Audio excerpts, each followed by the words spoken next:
Welcome, Dr. James Beckett, Sports Card Insight. First, thanks sponsors, Beckett Media, Beckett Grading, Beckett Authentication, ComC.com, Burbank Sports Cards, Mike Stadium Sports Cards, Heritage Auctions, Hugs the Scott Auctions, Upper Deck, Panini, and Topps.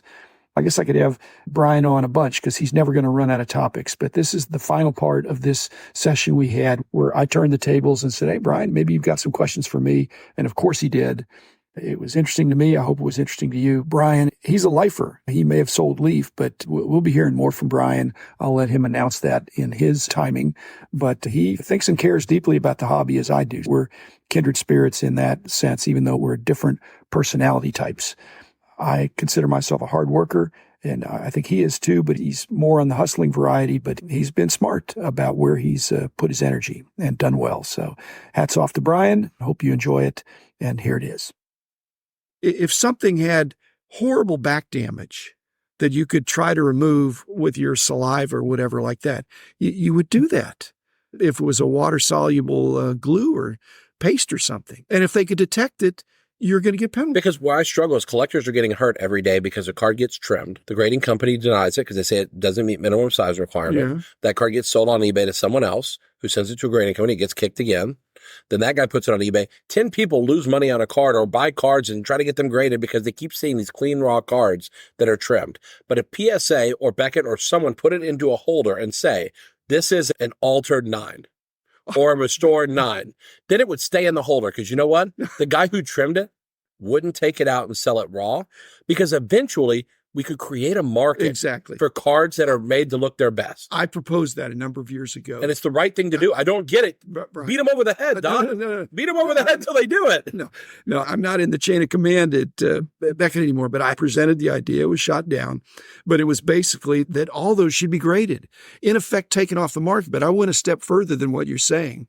I wanted to put it in a bulletproof, unremovable slab. I like that. I don't think collectors would cement. Like that. So you couldn't pop it out. But I do know collectors you couldn't, and you're done. I do know collectors that buy graded copies and take them out of the slabs for their own enjoyment because they want to touch the card. Right. I still believe as someone who's been around, but I actually like to smell cards to see how they smell because it reminds me of something that is so pure about the hobby to smell a 57 Topps card.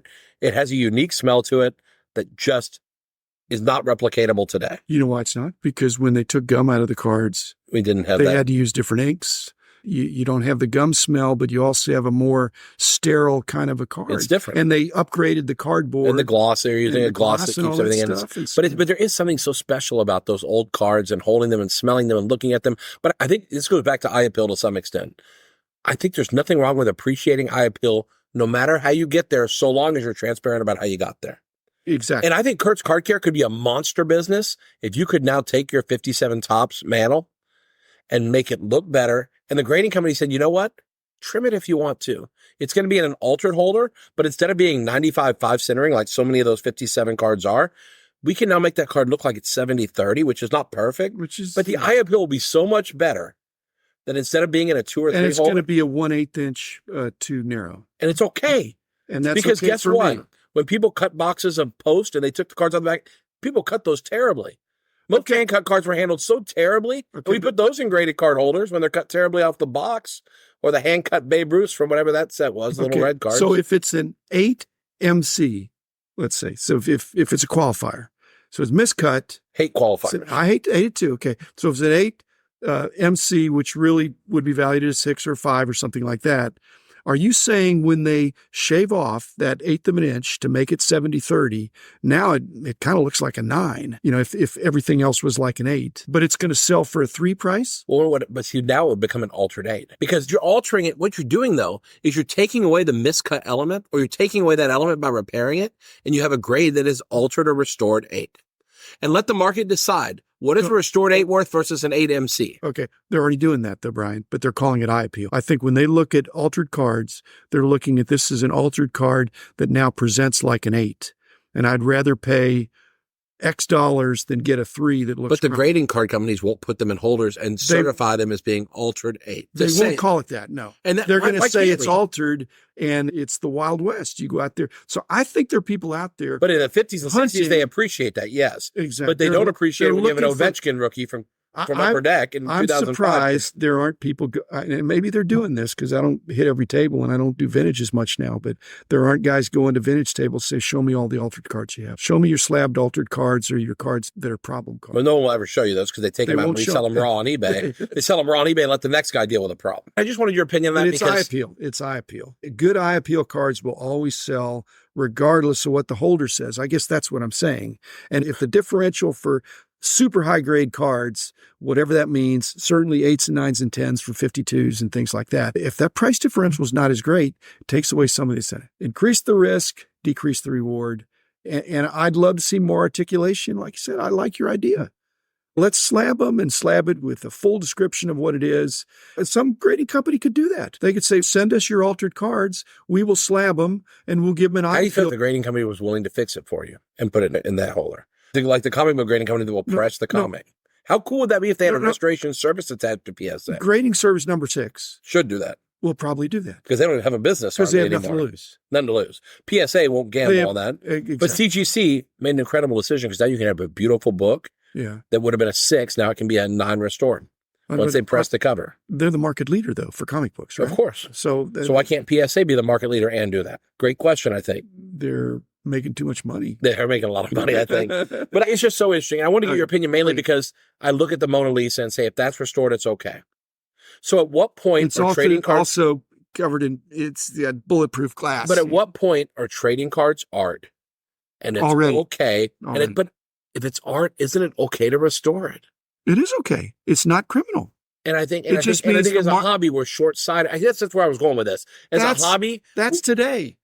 And that's why we have to have, we talked about this on a previous episode, we got to have this vision further that says an Ovechkin rookie is an Ovechkin rookie if it's a 16th short or not. And guess what? As a manufacturer, I had cards kicked by Beckett that I submitted for grading that were never in a pack, that I submitted for customer service. They never even got put in the pack and they told me they were trimmed. And I said, guys, I made this and we cut it. And they go, it's too short. You cut it wrong. And I said, so guess what? If we cut it a 16th or a 32nd short and you caught it and had an issue with it, we didn't do it to deceive. It's just how the factory cut it.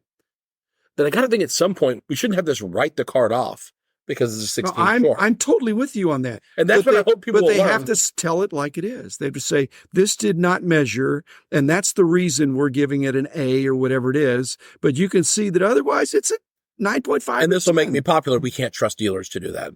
We need a third party to say, guys, this card, in our opinion, has been altered, but it shows as a 9. They don't even need to trust you for that as the former manufacturer. They're taking the card on face value and they're saying that it looks like it's untouched. It was never in a pack. We have this affidavit from Brian, but still, we're looking at it. We cannot give it a numerical grade without the qualifier that it didn't measure. But we're still going to slab it. It is what it is. And so if they tell it like it is, then they're looking at the card without the external input or verification. The card is evaluated as the card. Hopefully someone smart at a grading company will hear this. Somebody's going to do it. Hopefully someone listens to this and says, wow, here's someone who's been in the business for 45 years, 50 years. Here's a guy who's been in it for 35 who are saying that maybe we should look at cards and say a card is not worthless because it has been altered or restored. It's different. It's just different. No, they're saying it's not worth slabbing. It's not worth the slabbing flack that we'll get for slabbing this card. We'd rather pass on it than slab it and have people get mad at us that we've lost our purity. And it's just like reselling a car that you know is a lemon because you're letting that thing get resold and resold and resold without stepping in and saying, you know what? We are willing to certify it as what it is and try to not take it off the market, but try to identify it and hope that it stays identified. No, tie that to the VIN. Tie that to VIN. You know, it goes with that car unless you scrape off the and that's where vehicle identification. And that's where people like tag grading. They're doing fingerprints on these cars now. They can tell you. Supposedly they know if they've seen the cards. Cards have been submitted to PSA multiple times. They don't catch it, but Tag is their system. I've been behind the scenes. I was an investor there. Tag has got incredible fingerprint. But others it's just so fascinating. But others will have that. And then you'll have that. And the history of that card, it's like blockchain.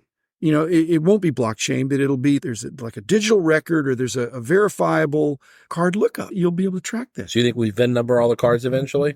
I think so that like, so our Sidney Crosby rookies are VIN? One of the card companies could do that. I mean, it's not beyond. But like you said about PSA, they're making too much money. But here's the thing. PSA is in such a strong position that they will acquire the disruptor. I hope so. They won't be the disruptor. Well, I think this is a space in the market where we've got to address it, because there's enough buzz now. It takes the negativity, and it doesn't eliminate the negativity, because it's not all negative. Some of it's innocuous, some of it's unintentional or well-meaning, but it needs to be clarified if it's slabbed. And like I said, my idea was to make a slab that was unbreakable so that you couldn't crack it.